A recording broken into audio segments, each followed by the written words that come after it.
सरदार पटेल जी के 150वीं जन्म जयंती के अवसर पर भारत सरकार ministry of youth affairs and sports द्वारा देश के युवाओं के बीच में देश की एकता, देश की अखंडता और विकसित भारत के संकल्प को सिद्ध करने की एक प्रण लेने के लिए सरदार एट 150 नाम का एक यूनिटी मार्च का आयोजन भव्य स्वरूप से हो रहा है। गुजरात में संविधान दिवस से शुरू होकर, दैट इज 26 नवंबर से शुरू होकर दिसंबर 6 तारीख तक 10 दिन की पदयात्रा देश के youth affairs minister Shri Mansukh Mandaviya ji के नेतृत्व में संपन्न होगा। और इस 10 दिन के यात्रा में भाग लेने के लिए भारत के हर जिले से 2 युवा देश के अलग अलग प्रदेशों से, विभाग से, जिले से बस के माध्यम से ट्रैवल करते हुए गुजरात पहुंचेंगे और इस 10 दिन के पदयात्रा में 2-2 दिन वो भाग लेंगे। महाराष्ट्र में नागपुर में और मुंबई से 2 प्रवाह में यात्रा में युवा भाग लेंगे। कल मैं नागपुर में अलग अलग युवा संगठनों से इसी यात्रा के तैयारी के संबंध से हम बैठक किए थे और आज मुंबई में भी इस यात्रा के तैयारी के दृष्टि से, इसमें यूथ पार्टिसिपेशन की दृष्टि से एक बैठक में हम भाग लिए। मुंबई में दक्षिण भारत के हर प्रदेश से युवा 2 जिले से यहाँ आ रहे हैं। 300 से अधिक यात्रार्थी 27 नवंबर को मुंबई पहुँचने वाले हैं। तमिलनाडु, कर्नाटका, केरला, पुदुचेरी, आंध्र प्रदेश, इन सभी प्रदेशों से 2 youths from every district of all of these states will participate by coming to Mumbai on 27th. 28th नवंबर सुबह मुंबई में माननीय मुख्यमंत्री देवेंद्र फडणवीस जी के शुरुआत से, फ्लैग ऑफ से यहाँ से यात्रा पालघर की ओर जाकर वहाँ से गुजरात प्रवेश करेंगे। ये यात्रा एक प्रेरणा यात्रा है। देश के कोने कोने से आ रहे युवाओं को सरदार पटेल जी के बारे में, उनके जीवन के बारे में और वो कैसे पूरे भारत को राजनीतिक रूप से एकत्रित किया, इसके बारे में। और सबसे महत्वपूर्ण चीज़ ये भी है कि इसमें पार्टिसिपेट कर रहे अमृत पीढ़ी, आज के देश के न्यू जनरेशन, इनको अगले 25 साल देश को हम कैसे सब मिलकर निर्माण करें, देश को एकता की सूत्र में कैसे बांधे, इन सभी विचारों में अलग अलग प्रकार के एक्टिविटीज़ 4 दिन इन युवाओं को मिलने वाला है। अलग अलग क्लासरूम्स में, कॉलेजेस में जाकर युवा, ये डेलीगेट्स युवाओं का संपर्क करेंगे। अलग अलग शहरों में शाम के संदर्भ में व्यापारियों के साथ, वहाँ के बुजुर्गों के साथ, वहाँ के सीनियर सिटीजन्स के साथ, वहाँ के जनप्रतिनिधियों के साथ ग्रुप डिस्कशंस करेंगे। देश पहले कैसा था, देश आज कैसे बदल रहा है, इसके बारे में विस्तार रूप में चर्चा करेंगे। और यात्रा के बाद अपने अपने जिलों में वापस जाने के बाद वहाँ के सामाजिक, वहाँ के आर्थिक, वहाँ के अलग अलग समस्याओं को युवा होने के नाते हम कैसे सुधार कर सकते हैं, इसके बारे में संकल्प करेंगे, चर्चा करेंगे। अलग अलग स्थानों पर रूट के हिसाब से कृषि नेताओं से, किसान नेताओं से मिलने का काम है। नागपुर के जो यात्रा है वो बैतूल जाकर वहाँ के ट्राइबल इलाकाओं में कैसे वहाँ की जीवन पद्धति, वहाँ के कला, वहाँ के संस्कृति, वहाँ के जीवन शैली, इसके बारे में अध्ययन करेंगे। स्वतंत्रता संग्राम में ट्राइबल कम्युनिटीज़ के रोल क्या था, इसके बारे में कुछ डिस्कशंस करेंगे।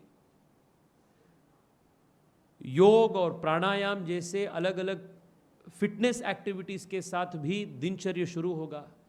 तो ये 7 दिन के जो एक्टिविटीज़ है, 7 दिन के जो प्लान है, ये युवाओं को प्रेरित करने के लिए, उनको देश के प्रति और कर्मठता से और प्रेरणा के साथ काम करने के लिए इंस्पायर करने की दृष्टि से ये आयोजन हो रहा है। मैं मुंबई के सभी युवाओं से मैं आग्रह करता हूँ, 28 नवंबर को जब इस भव्य यात्रा की शुरुआत यहाँ मुंबई से शुरू होगा, यहाँ के युवा यात्रा के शुरुआत की जगह पर आकर इसका भव्य स्वागत करें। मुख्यमंत्री जी के साथ इस यात्रा में जो यात्रार्थी जा रहे हैं, उन सभी यात्रार्थियों को शुभकामना दे। सरदार पटेल जी के 150th एनिवर्सरी के संदर्भ में देश को एकता, देश के अखंडता, देश के समग्रता के बारे में नए रिजॉल्व करें और इस यात्रा को यशस्वी बनाएं। इसी एक आग्रह के साथ मैं आप सबको बहुत बहुत धन्यवाद व्यक्त करता हूं इस प्रेस वार्ता में आने के लिए। धन्यवाद, नमस्कार।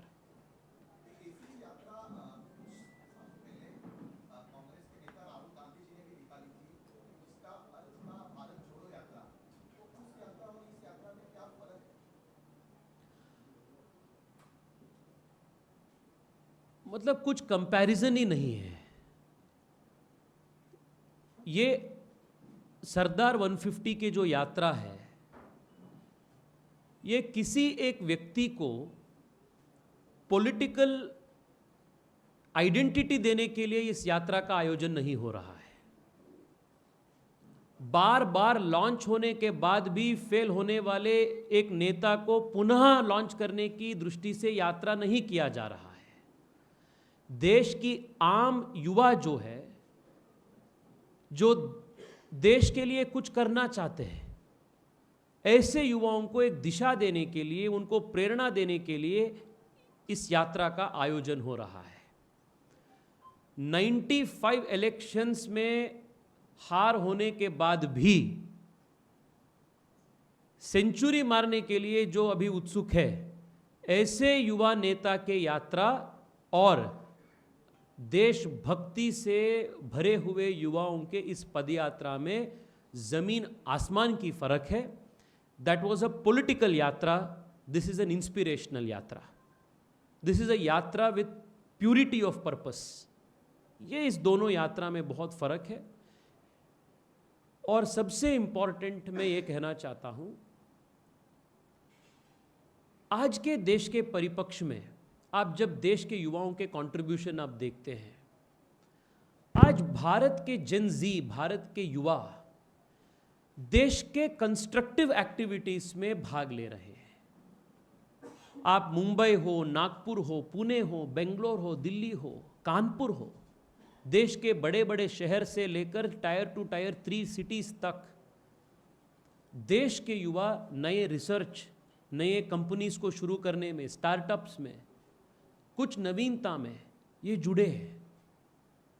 अभी अभी ऑपरेशन सिंदूर में जितने भी सॉफ्टवेयर या जितने भी ड्रोन सिस्टम्स की इस्तेमाल हुई, ऐसे कई सारे कटिंग एज सॉफ्टवेयर और डिफेंस मैन्युफैक्चरिंग सेटअप्स में भारत के युवाओं का रोल था। अनलाइक आर इमीडिएट नेबरहुड, वो बांग्लादेश हो, नेपाल हो,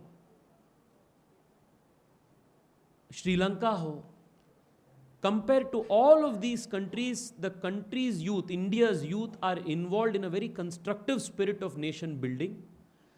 To salute that spirit of constructive revolution, of building this country on the basis of ekta, of akhandta, this yatra is being organized. जिन युवाओं का चयन किया गया है जो इस यात्रा में सम्मिलित होने वाले हैं, वो चयन किस तरीके से किया गया है? वो चयन आपकी ओर से किया गया है या उनकी इच्छा के आधार पर उसे मिलता है? माई भारत जो पोर्टल है, माई भारत पोर्टल में रजिस्ट्रेशन का एक ओपन इनविटेशन है। देश के अलग अलग स्थानों से, डिस्ट्रिक्ट से युवा बहुत इंटरेस्ट के साथ, उत्सुकता के साथ इस पोर्टल में अपने आप को रजिस्टर किए हैं। और जितने युवा एप्लीकेशन डाले थे, उन युवाओं से जो ज़्यादा इंटरेस्ट दिखाए थे, जो टैलेंटेड थे, जो अपने रजिस्ट्रेशन में इंटेंट को दिखाए थे, ऐसे युवाओं का चयन माई भारत के ओर से हुआ है। और इन युवाओं का लॉजिस्टिक्स अरेंजमेंट जो भी है वो भी भारत सरकार की ओर से हो रहा है। और इन सभी युवाओं को और एनकरेजमेंट देने के लिए देश के अलग अलग स्थानों के कई सारे एनजीओस, यूथ ऑर्गेनाइजेशंस आगे आ चुके हैं, and they are supporting and contributing to this large 150 Sardar unity march exercise. धन्यवाद साथियों, बहुत बहुत धन्यवाद। बोलिए। हाँ,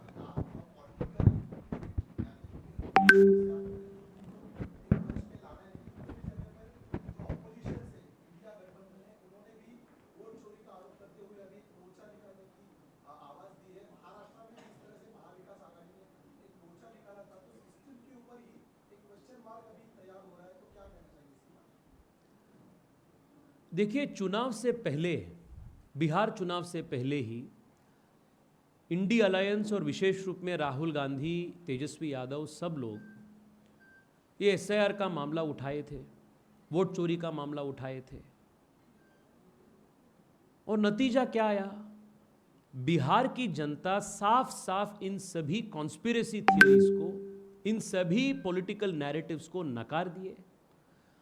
और आज तक के इतिहास में सबसे बड़ा जीत एनडीए के लिए इस चुनाव में बिहार की जनता ने प्राप्त की है।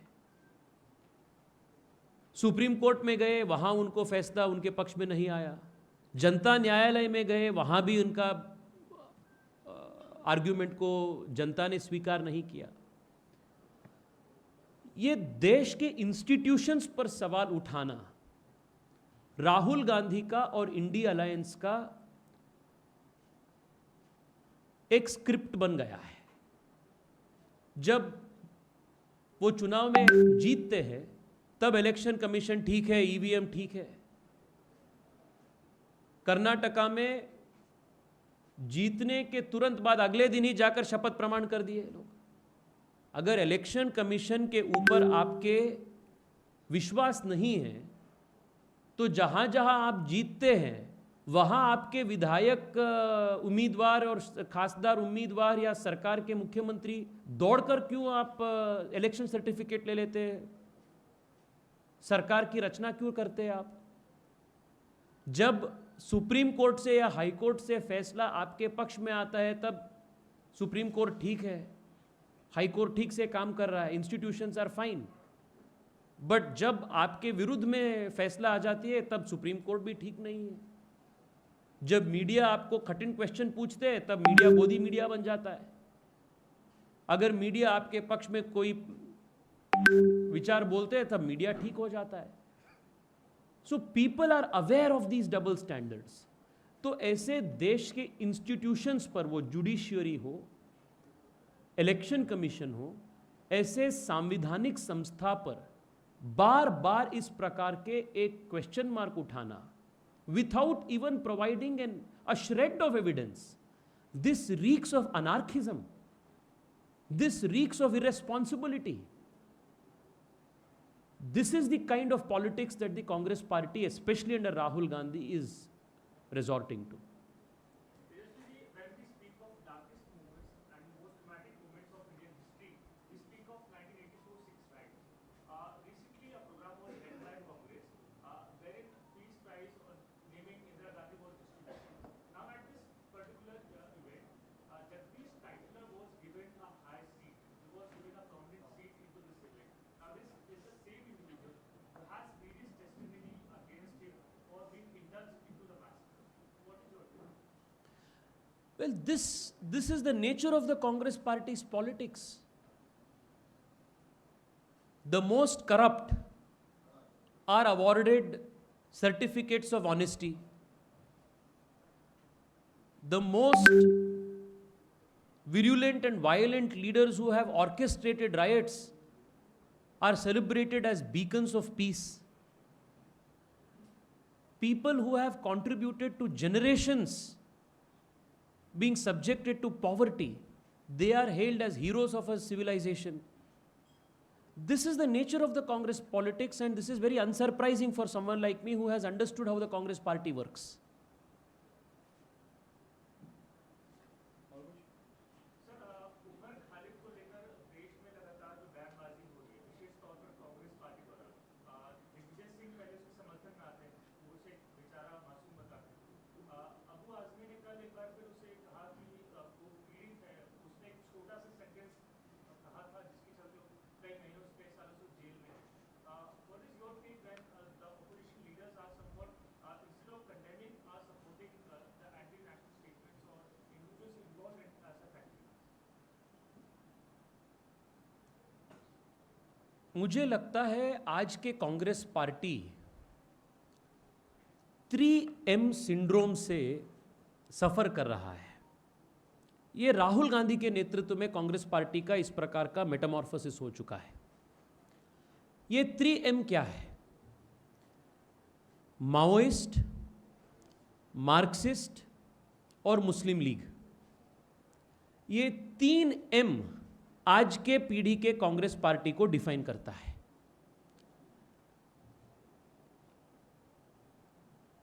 उमर खलीद जैसे व्यक्तियों के बयान को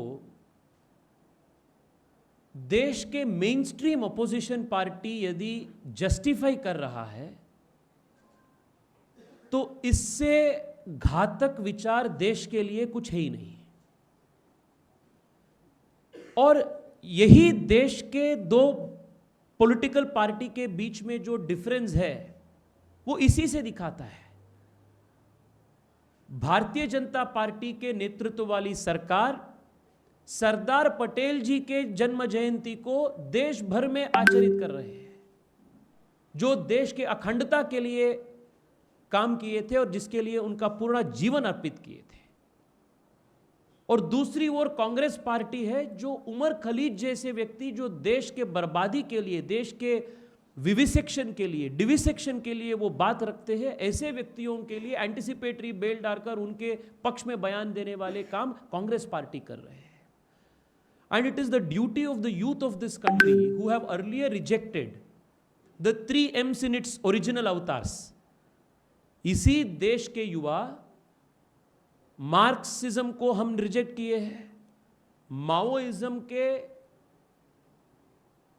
जो पशुपति से तिरुपति तक रेड कॉरिडोर करने के जो सपना था, this countries young people, this country state forces, हमने इसको समाप्त किए हैं।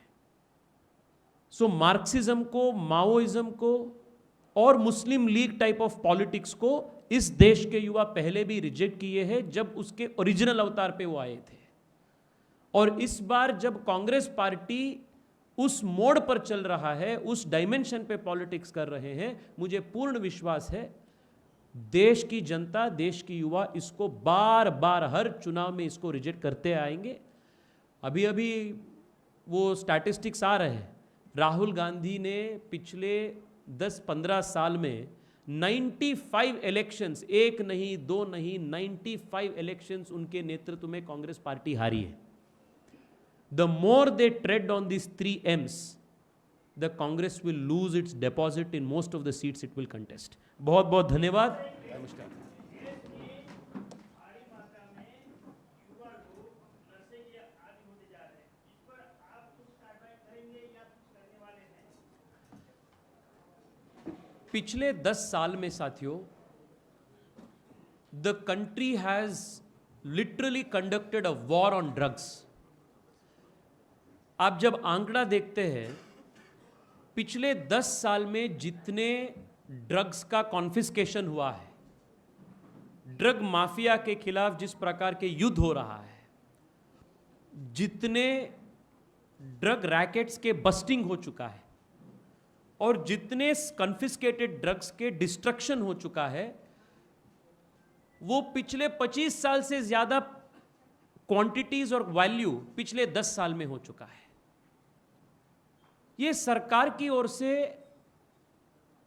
एक कदम है जो अग्रेसिव कदम है इसको टैकल करने के लिए, पर इसके साथ साथ ड्रग मीनेस को एड्रेस करने के लिए युवाओं के बीच में एक जागृति होना जरूरी है, अवेयरनेस क्रिएट करना जरूरी है और उनको एक सही दिशा दिखाने का भी जरूरत है।